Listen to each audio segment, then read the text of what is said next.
Okay, so this is going to piss off some old heads, but it's a conversation that I need to have. Luka Doncic is one of the greatest basketball players that I have ever laid eyes on. Now, it is easy to forget that there was a GOAT before Michael Jordan. Before Jordan came Bird, Magic, Irving, Kareem, Wilt, Russell, even George and Mikan. All of these guys were seen as GOATs before Jordan had three-peated. And while we have seen guys like Shaq, Kobe, Duncan come after Jordan, LeBron James is the only one to have a real legitimate attack at the throne. But I think today we are witnessing the birth of a new challenger. Someone whose basketball mastery is wise beyond his years, and someone who has demonstrated an all-time skill and feel for the game in only a few years of play. And at 24 years old, I don't even think that he's entered into his prime yet. But what do I have to say about Luka that hasn't already been said yet? Can he finish at the hoop? Well, he's got those white boy posters. He is a good mid-range player, he has a fade, he has a relatively efficient volume shooter from beyond the arc, he's developed into one of the better post scorers in the league, he is one of the greatest playmakers that I've ever seen, his passing, court vision, and his ability to raise his teammates is on a level like some of the greats such as LeBron, Magic, and Chris Paul. He has a feel for the game that can't be taught and an advanced understanding of where defenders are in relation to the ball. He doesn't need to see you to know that you're making a mistake on defense. Either scoring in the ISO, throughout the offense, or passing the pick and roll, or even just skipping it across the court, there is nothing that Luka is already excelling at, besides defense, but he has still shown improvements on that end of the ball this season. So today, I want to tell you a little more about the career of Luka Doncic and why I think he has the potential to surpass Michael Jordan as the greatest basketball player of all time. Now, I want to show you guys some stats, and while I know some of them do sound like ESPN type stats, I still love the kind of perspective it puts on for Luka. Luka Doncic broke the Mavericks record for the most career triple doubles in just 2 seasons. He's the youngest player to lead the league in triple doubles. He's the first player since Tim Duncan to be selected to the All-NBA first team in either his first or second season. He's the first player to record a 60-point, 20-rebound triple-double. He has 2 triple-doubles before the age of 20, multiple 40-point triple-doubles before turning 21, the second player behind Oscar Robertson to score 28 points, 9 rebounds, and 8 assists per game in multiple seasons. He is the second quickest player behind LeBron to score 4,000 points and 1,000 assists. He is the second player behind Wilt Chamberlain to score 30 points or more in the first 8 games of a season, as we saw at the beginning of this year.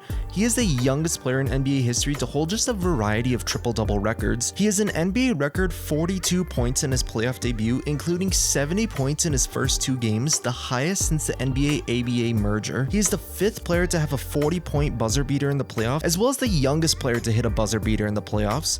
He's also the 3rd player in NBA history to score on or assist on 80% of his team's baskets in a playoff game, just behind LeBron James and Allen Iverson. Sure, some of these stats are cherry picked, but they also do show off Luka's entire game and his ability to light up the scoreboard as well as raise his game in the playoffs. And while the playoffs is where it matters the most, your legacy can be severely diminished when you don't show up in the playoffs, and thankfully for Luka, I don't think that's something that we're going to have to worry about, as he is on pace to become one of the most talented playoff performers ever. For his career, Luka Doncic is averaging over 32 points, 9 rebounds, and nearly 8 assists per game on a 58% true shooting percentage. He holds a ton of young playoff records that I mentioned earlier, but he has a clear ability to tough it out and raise his game to all-time levels when needed. Just ask the Phoenix Suns. In 28 playoff games so far, Luka already has 8 40-point games. That's only 5 less 40-point playoff games than Kobe Bryant. 28% of his playoff games so far have been 40+ points. For reference, Michael Jordan has only scored 40 points or more in 21% of his playoff games,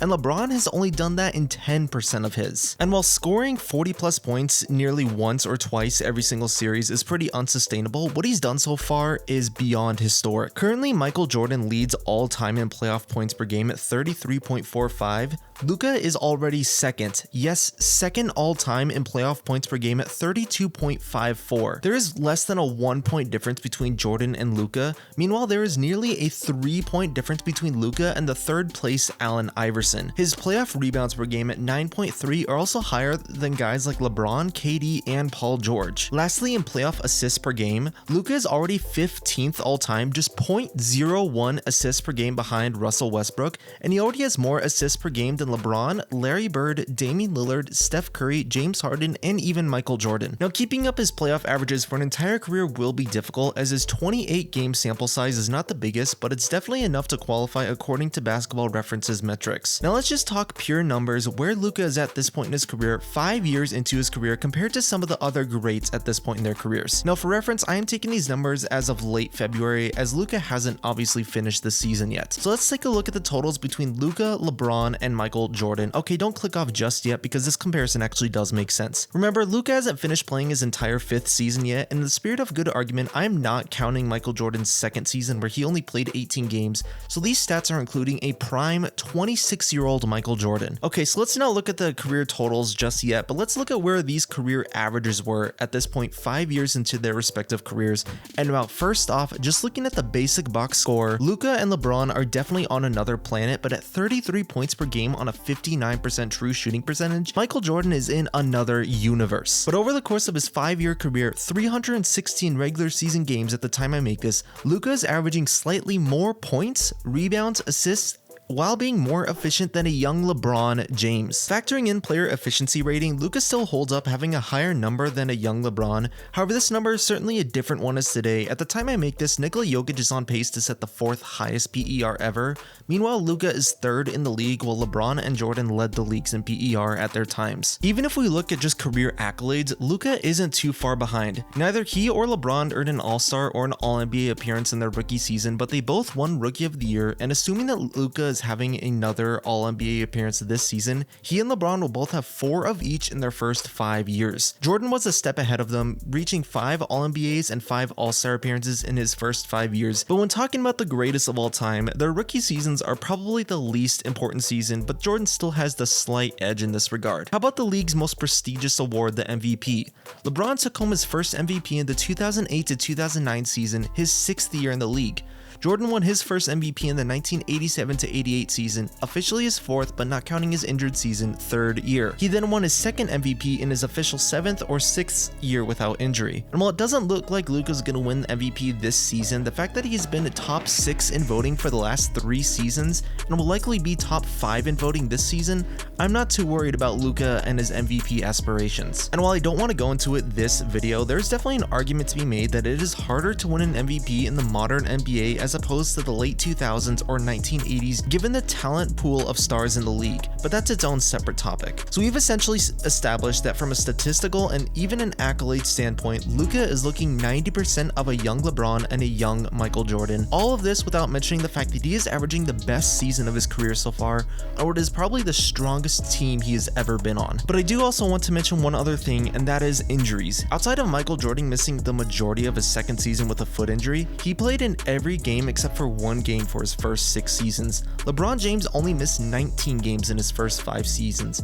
Even factoring in shortened COVID seasons, assuming Luka will play about 80% this season, something that he is on pace to do, he is on pace to have missed about 64 games in his first 5 seasons, or roughly 13 a year. This is certainly higher than a young LeBron and Jordan, but given how the league has load managed stars, it's not too surprising, and given the fact that he's playing 85% of all games, that is still pretty good by modern NBA standards. But the other thing I do want to talk about with injuries pertains to a skill set. How many times have we seen someone do extraordinary things in their first few seasons only to have it ruined by injury? Look no further than Derrick Rose, who won MVP at only 22 years old, or even Tracy McGrady averaging 32 points per game at 23 years old. Athleticism was a large part of their skill sets, and injuries ultimately took it away, hurting their game. And since we're talking hypotheticals, who knows what the ceiling was for a 23-year-old scoring 30 points per game, or a player winning MVP at just 22 years old? You could have made the argument that they were on the same pace back then, and look at where those two landed. But one thing that gives me more confidence within Luka is his skill set. Now, I'm not saying that Luka is unathletic, but compared to some of the other greats in the NBA, or even compared to LeBron and Jordan, Luka doesn't really match athletically. Luka's game and the Luka magic comes from his skill and ability. Sure, he has a 32-inch vertical, which is still above NBA average, but his ability to work in the post, set up teammates, or hit that dagger 3 is not affected by his athleticism. Luka's game is more about pace, controlling the tempo, and being fast when needed, but he doesn't have to run around you or jump over you to make a play. And because of this, his game is more relatively injury-proof than others, and it gives me a greater level of confidence that he will be able to stand the test of time and put together a longer NBA career. Be truly honest with yourself. If Michael Jordan or LeBron James got a severe athletic impeding injury at a younger age,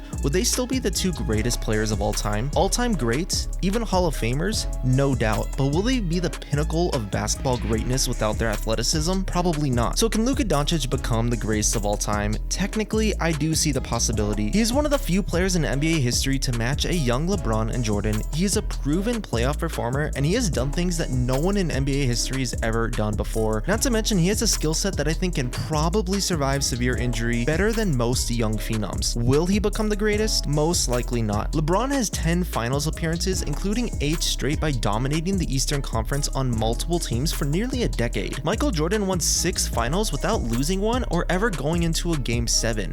His final shot of a bull was one of the most legendary shots in NBA history. Both MJ and LeBron have accolades that are going to be nearly impossible to replicate, especially in a hyper-competitive modern NBA. With the current amount of contenders that we see today, seeing a team repeat once is incredibly difficult. Luka is on pace to average 33 points, 9 rebounds, 8 assists per game, be 3rd in the league in PER, and current betting odds still put him only at 5th to win MVP. That is just something the league hasn't seen before. So while I don't believe that Luka will become undoubtedly the greatest player the sport has ever seen, I can confidently say that he is one of maybe 2 active players who stand a legitimate chance. So if I had to put my money on someone becoming better than Jordan or better than LeBron, I'm putting it on Luka Legend.